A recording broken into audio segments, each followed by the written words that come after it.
The tricolored confection was designed to look like chicken feed and came out at a time when about half of Americans worked on farms.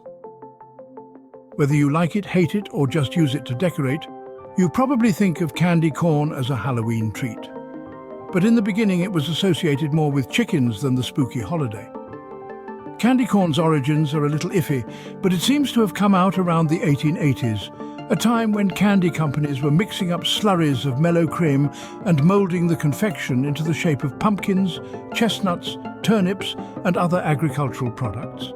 Farmers made up about half of the American labor force, and companies marketed agriculture-themed candies to children in farm country all year round.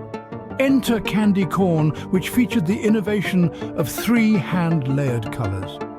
Oral histories identify the inventor of candy corn as George Renninger, an employee at Wunderle Candy Company in Philadelphia. Wunderle was the first company to sell these multicolored treats made of sugar and corn syrup, according to the National Confectioners Association. But it was the Goelitz Candy Company, now the Jelly Belly Candy Company, that really popularized the candy. In 1898, Goelitz picked up the recipe and started marketing the kernels as a candy called chicken feed, writes Rebecca Rupp in National Geographic.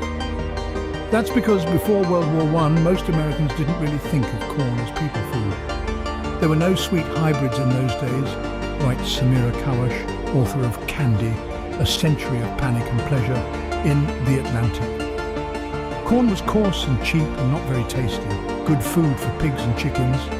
It wasn't until wartime wheat shortages in 1917 that any but the poorest Americans would have considered corn flour, cornmeal, or cornbread acceptable foodstuffs. Even after World War I, candy corn maintained its association with chickens. Packages of Goelitz's candy corn from the 1920s displayed a rooster and the motto, "King of the Candy Cornfields." In the first half of the 20th century, candy corn became a common penny candy. These were the types of treats kids could buy in bulk for very little money. Kids most likely thought of them as candies to eat year-round than special ones to get on Halloween, which wasn't yet specifically associated with candy. Candy corn might appear at Halloween parties, but also at celebrations for Thanksgiving and Easter. As Halloween became more and more dominated by candy beginning in the 1950s, candy corn increasingly became the candy for Halloween, Kawash writes.